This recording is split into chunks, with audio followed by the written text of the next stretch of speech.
Assalamu alaikum. Uh, I think in last class we have discussed multinational enterprises. We have discussed the needs why companies become multinationals.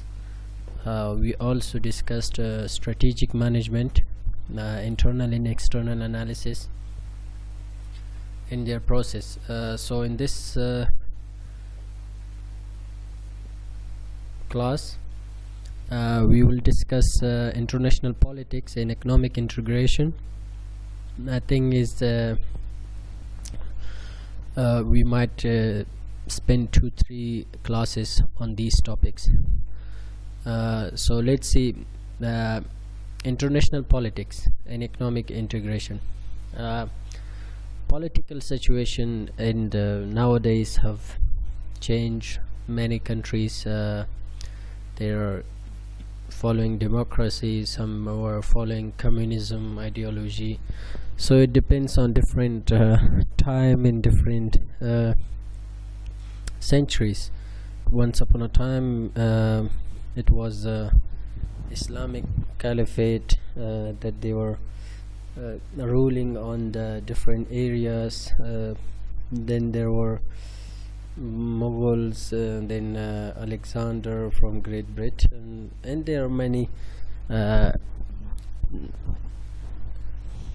kings that have ruled over the world in different countries. They were planning to increase their territory and increase their government or areas that they are controlling.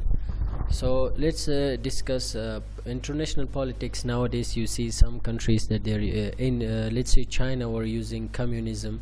Now still they have a market that they were failing. Russian, same ideology, democracy, Islam, and any other political system that people are following. So let's see, let's discuss this issue. Introduction, that's what we have discussed. Over the past 2 decades, many countries have seen a dramatic changes in their political system. In America, both Chile and Nicaragua have returned to democracy. It's American countries. The former communist countries such as Eastern Europe are building in varying degrees free market system. In China, meanwhile, the central government is still communist, but the nation is no longer tightly managed by Beijing. Market-driven companies has blossomed in growing number of geographic area, most of them in southeastern region, leading.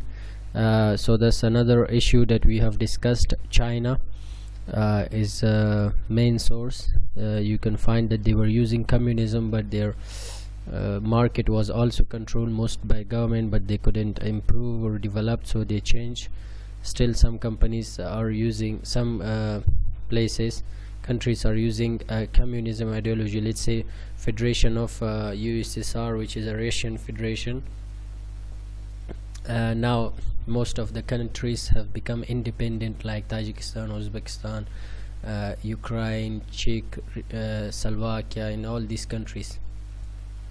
For example, that's a good. Poland, Hungary, Czech Republic, Latvia, Lithuania, and Estonia, to name but 6, have all created market-driven economy. Years ago, the USSR would not have permitted these satellite nations to abandon the command economy, which was introduced by communist ideology, and replace it with free market. These countries were under Russian federations, like Russian communism federations that they were having under Russian ideologies, communist ideologies. So now most of these countries are market-driven economies, that they are not ruling on this. They become like Czech Republic. Czechoslovakia was one country. Now Czech Republic is one country, Slovakia is another country.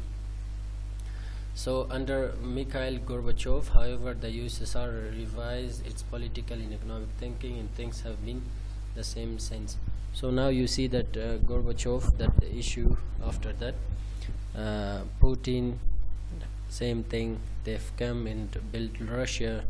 It was a time that Russians were facing many economic problems because of their leaders, whatever corruption in all these issues. So now they are following these ideology. So economic political system is political system. Now let's come to ideology. What do you think about ideology? Yes, you might hear in some news that they are having certain ideology. These people are having, let's say, some say extreme ideology. These people are having democratic ideology. They are having secular ideology. They are having this ideology. So this is a set of integrated beliefs, theories, and doctrines that helps direct inaction of a society. Political ideology is almost always intertwined with economic philosophy. So it's not only so people have a democratic ideology, they are following democracy, some are following secular ideology, some are having Islamist ideology. So you can feel is a type of belief that they are having in their mind. So they are thinking about that, and they are acting, they are making plan according to their ideology. They are seeing the world that this is my ideology and we want to implement this ideology in different. Now you see democracy, that they are trying to implement democracy in different part of the world. This is their ideology and they are planning for it and they are working for it. And they're once upon a time Russian were planning to introduce or promote a communist ideology in different, like we have seen in Afghanistan, Tajikistan, Uzbekistan, all these countries. They were planning to promote their communist ideology. So it's all about beliefs and thinking, what you're thinking about. Now democracy is ideology is a system that people are having, countries are following this system. There might be some critical analysis regarding democracy, that some writers are against democracy. They say that freedom of speech is only for certain individuals, for certain countries. Because of democracy, now still the poverty have increased. Number of people are which like living under poverty line have increased. Corruptions and many other issues. So it's a system that people are trying to spend. One of the writer was have written that for democracy millions of people have lost their lives in order to implement democracy in different part of the globe. For example, United States were planning to, let's say, promote democracy in Vietnam. They have invaded Vietnam, fight in Vietnam, many millions have lost their life. In Afghanistan, Iraq, Libya, many other countries, even in after World War I, II, in all these issues, millions have lost their life because of democratic ideology that they were planning. So it's a system of a government in which the people either directly or through their elected officials decide what is to be done. Good example of democratic government include the United States, Canada, England, and Australia. Common feature of democratic governments include the right to express opinion freely, election of representatives for limited term of office, an independent court system that protect individual property and rights. So they all have its own advantages and also disadvantages. So you can go and do more research on advantages of democracy, critical analysis of democracy, who is against democracy, what they have done so far, what they have achieved and what they didn't achieve, what's their issue, what are the problems, freedom of speech, opinions, do really people are free to talk, or they are still controlled by some agencies or whatever. So it's all related to business. What we are seeing this from international business perspective, that you are operating in certain countries, So you need to know which ideology they are following, which system they follow, what are they following, so what's their government system, so you can adjust your business according to their rules and regulation that they are having. Now I think next one we have communism, which we have discussed. This issue is an economic system in which the government owns all property and makes all decisions regarding the production and distribution of goods and service. So it's not free driven market. Everything is controlled by the government, everything is set by the government, whatever the government have decided, everything belongs to the government, even some properties, companies, everything. So it's what they were doing in Russia and in other countries. So it's again, so you can go and find out why communist ideology have failed, why they have lost many territories, why they have failed in many countries, why they couldn't promote this ideology, what was the reason behind it. And you can find different articles, videos, documentaries regarding communist ideology. Then let's come to the next one, is privatization. Now before many centuries, many government were controlling most of the sectors of businesses. It was owned by the government, it was run by the government for the people. So for example, British Petroleum, British Airways, which we is owned by the government, British Gas, British Water. There were many companies that were owned by the government and run by the government. Many agencies you can find in Afghanistan. There were companies that were run by the government and were controlled by the government. Let's say cement, Ghori Cement, Silo, or might be many more companies. So now after many centuries nowadays, because most of the government have decided to promote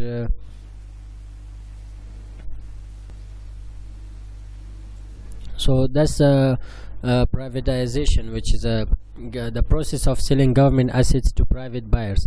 So now after many years, the companies the government have decided to privatize most of the government owned companies. That there are many reasons why the governments are deciding to privatize companies. Most of the reason, they couldn't compete in the market.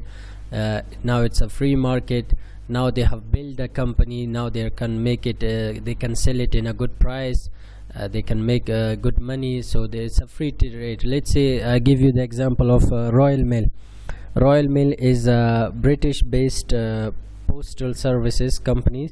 There were many new companies that came, DHL, and there were many few other companies that were operating. So the Royal Mail couldn't compete with these companies because those companies were having very good technology, latest technology. So that's why government have decided to privatize Royal Mail, privatize British Gas, privatize British Airways, and many other companies, in order to compete in the market, in order to have new equipments, new machineries, update, innovation in the market, everything. So that's why the government have privatized many companies. So there might be many reasons that the governments will privatize. In some countries, the transportation is privatized, city transportation is privatized by the government. All these things, so they can have better resources, they can use innovation, they can use they can provide better services. So that's the issue of privatization. Nationalization is the opposite of privatization, is a process by which the governments take controls of business assets, sometimes with remuneration of owners, or other times with without such remuneration. So it's a process of taking company and make it a governmental company. So contract management is another type of management contract, which is like the company is owned by the government, but they are giving this into a contract to a private individual for a certain period of time. Let's say 10 years, 15 years, 20 years, 50 years, whatever. So it's a company, so the ownership belongs to the government, legal status belongs to the government. It's a government company, but it's run by the private individual. For example, let's see if Ghori Cement, if it's a government company and they give it to a private individual that you can run this company, but it's a government company for 50 years, 20 years, 30 years, whatever. So that's contract management between the government. So this is the next privatization in action. Let's see that which countries have followed this issue. That's a real based example. Let's see, many nations have privatization programs. These include countries with moderate per capita gross domestic product such as Argentina, Brazil, Chile, Mexico, and China, as well as economically advanced nations such as United States, Japan, Germany, and the United Kingdom. All feel that their economies can be strengthened through privatization programs. So now they have realized that their economy can be more strengthened. They can do all these issues. So they have privatized their company. So that's in case of Argentina, for example, the government has now ended the nation phone monopoly and opened up to 10 billion market to outside investor. So it was controlled by, I think, one government agency that they were providing a network telecom services. So they have privatized that sector and open 10 billion market to outside investors. So outside investor can come and invest in telecom. I think UAE has one or two telecom, Etisalat and I think do some these two. So it's, I think, still controlled. So that's a monopoly. Previously, the two telephone companies that monopolized all long distance and local phone services had their territory firmly established, and neither could compete with the others. So these companies that were owned by the government, they couldn't. It was just two companies. So the more competition they have is better for the consumer. They can provide quality product, quality service with a lower price. So if there is just a low level of competition, if it's just one company, so you will not have options. So let's say we have just one company, Etisalat, no other. So whatever package they provide, there is no one to ask, because we must buy, because we don't have any other option. So that's the issue of monopoly that they are using. So you see, all previously that's an issue. Moreover, the other telephone companies also have license to operate throughout the country. The Argentinian government believed that as a result of privatization in this industry, competition will increase, phone rates will drop, and services will increase sharply. So that's the issue why the government have decided to privatize companies. They have privatized industries. Why? Because of this issue. So the competition will increase, the phone rate will drop, their service will increase sharply, their quality will increase. So that's why these were real based privatization companies in action that governments has followed these steps in order to privatize some companies or given contract management. So that's a issue of privatization. Government business corporation, the fact that the government are privatizing assets does not mean they are distancing themselves from business firm. Both Japan and UAE have seen a large amount of business government cooperation that has been extremely beneficial to the business sector in these countries. So it's not what we have discussed, like privatization, that the government will not support these companies. No, still the government will support different industries, different firms, different companies through different forms of donations, research, and so we will have discussions later on. They will get support. Let's say what we have this, I think in Corona time, UK government have supported each and every business in the UK 25,000 pounds in order to help local domestic companies or firms or restaurants to survive because of effects of coronavirus. So these were the support from the government which you can find. Japan and UAE, let's say after World War II, the Japanese government began formulating plans for regenerating its economy. In this vein, it gave responsibility for implementing the country's trade and industry policy to Ministry of International Trade and Industry. The initial focus of the ministry was to provide protection to Japanese company and to assist in marketing the product of 4 major industries: electric power, steel, shipbuilding, and fertilizers. So that's why the Japanese companies after the World War I, they have even made the Ministry of International Trade in order to support Japanese companies. Why? They have in marketing, they have helped their own companies, local companies, to compete in international market. They have helped them with different forms of budget, money, supervision, policy, counseling, and different things. So you see 4 major: electric power, steel, shipbuilding, and fertilizer. So these 4 sectors were damaged because of World War, because of war. So that's why the Japanese companies, Japanese government have realized that after this issue, they must support their local government, local sectors. Let's say if the government nowadays, let's consider Afghanistan. I'm sure from last many years it has been far better. Let's say agriculture sectors. Now you see that many fruits which were imported from other countries are now produced in Afghanistan. Many farms, let's say olive, dates, many watermelon was previously there. So there were many walnuts.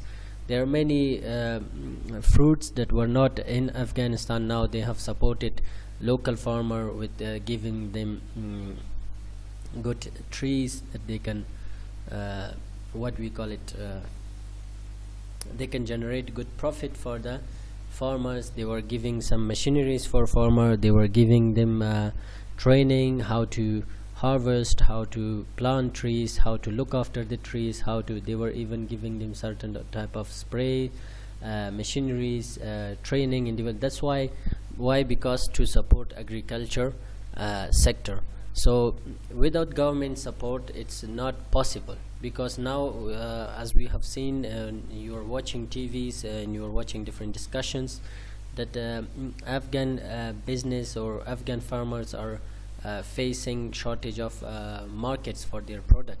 So they're having you saw that watermelon were just 2 Afghanis in Farah province. Why? Because they didn't had a market for it. So it's not only just supporting a company to produce, but it's also support companies in order to find markets for your companies. So that's the issue of companies, the countries that they are supporting their local businesses. Japan, which we have discussed. Now government in the European Union have also been very helpful in promoting businesses. One way has been to fund research. What we call it, government in European countries, they were helping their companies to do more research in development. So you see in certain countries, when you are doing a research, they are paying you money. Why? Because you are finding something new, you are doing innovation in all these things. So there is one of these research program that has been helped by European government is research on advanced communication in Europe. So that's why most companies were researching on advanced communication. So they were getting funds from the government, they were getting help from the government. So government were supporting companies that they are doing a new research. Now let's see research on coronavirus vaccines. So you find these issues that most government are supporting local companies, medicine pharmaceutical companies, to find let's say to find a issue or a way to help people against coronavirus in all this issue. یعنی از بسیار وقت دولت ها همیشه کوشش میکنن که کمپانی های مختلف، بخش های مختلف تجارت حمایت کنن به طریقای مختلف. مثلا در اروپا به خاطر تحقیق، به خاطر نوآوری برشان پیسه میدادن. مثلا حال دولت ها کوشش میکنن که به خاطر پیدا کردن واکسین و کرونا کمپانی های دوا سازی را حمایت میکنن، پول میتن تا یک واکسین جور کنن. مثلا چند کمپانی ها کوشش کردن یا مثلا کامیاب شدن یا نشدن، یعنی به خاطر از این بودجه مصرف میکنن. یعنی تنها این نیست که شما دولت همکاری کنه. پیش دیدیم در ژاپن مثلا بیشتر خواندیم که ژاپنیا بعد از جنگ جهانی دوم کوشش میکنن بعضی از بخشای خود سپورت کنن تا بتانن که در دنیا یا در گلوبال مارکت رقابت کنن دیگه. به خاطر زمین مثال افغانستان هم دادیم که خوشبختانه در بعضی بخشای زراعت نهالهای مثلا اصلاح شده دادن، تخمای اصلاح شده دادن، دهقانا را ترینینگ دادن، بعضی ماشینالات برشان دادن تا بتانن که خودکفایی شون. مثلا شما دیدین که میوه افغانستان بسیار زیاد میشه وقتی ولی مارکت ندارن، ولی باید دولت هر دو را پیش ببرد تا ایرا سپورت شن و پس برشان مارکت پیدا شد. یعنی بسیاری از میوه‌جات افغانستان از کشورهای دیگه می آمدن یا بسیار کم داشتن یا اصلاح شده نمی بود. مثلا الوویرا سال خود افغانستان تولید داره، املوک پاکستانی است یا آل خود وطنی است. بسیار چیزا است که پیش نبودن و حالی هستند در خود افغانستان. مثلا خرماز، درختای خرماز که حال کوشش میکنن، مالتا است، بسیار چیزاست، کینوس. یعنی خود افغانستان در این بخش دولت همکاری کرده در این بخشا. دیگه کشورهای دیگه همچنان در این بخشای همکاری کردن. So let's see, that's what we have discussed. یعنی دا دسی نده چه کمپنیگانی باید د دولت لخوانه حمایت شي، دی سره باید مرسته وشي. نو تاسو ولیدل چې بعضې کمپنیګانې داسې دي چې دولتي هغه باید شخصي شي. هغه باید ولی شخصي شي، دلیلونه لري خپل چې هغه دلیلونو د وجې باید دولت کوشش کوي چې هغه دولتي ادارې چې دي هغه باید شخصي سکتور ته، خصوصي سکتور ته وسپاري تر څو هغې وکولی شي چې ښه خدمات خپل مشتریانو ته وړاندې کړي، نوآوري وکړي، نوی سیستم راولي، نوی ماشینري راولي، نوی ټکنالوژي راوړي. نو دې د وجې دا ډېر زیات مهم دی د یو هیواد لپاره یا د یو دولت لپاره چې مختلفو کمپنیګانو سره همکاري وکړي یا مختلف بخشونو کې همکار پاتې شي تر څو دغه کمپنیګانې وشي کولی چې داخلي تولیدات زیات کړي او نړۍ سره نور نړیوالې کمپنیګانو سره رقابت وکړي. So that's what we have discussed. Let's review all what we have discussed in this class. So I think that's what we have discussed: international politics, introduction, what's happening in international political system. So you can go and do more research, find documentaries, watch documentaries, do critical analysis of democracy, communism, which ideology were successful, why not. So you will find different issues. We are just go through these topics. So we have saw some countries, what they have done, the ideology, what is ideology, we have discussed. Democracy we have discussed, communism we have discussed, privatization, why companies are getting privatized, why government, the reason which we have discussed. You might go and find more research, find more articles, find more reasons why the government have decided in last few centuries, why last few centuries or decades or last years or whatever, why companies, government have decided to privatize some companies, why they have done this issue, what was the reason behind it. So it's your job to go and do more research on this topic and find out countries that they are privatizing governmental industries. You can read about their reasons. They will have certain reasons that because of these reasons we will privatize certain industries, certain these blah blah companies. So that's issue of privatization. Nationalization is opposite of privatization. So why companies are nationalized, what are the reason or advantages of this. Then we have discussed the contract management, which are giving the company government are giving governmental companies for some years to private individual to run it. So that's a contract. Then we have privatization in action, which countries have followed privatization, why they have followed. You can do all these research and study. So many companies have countries have realized or decided to privatize their companies. Now then you can see all this government support why governments are supporting local companies, private companies, industries. What was the reason behind their support, why they are supporting their local companies. So these are all issues of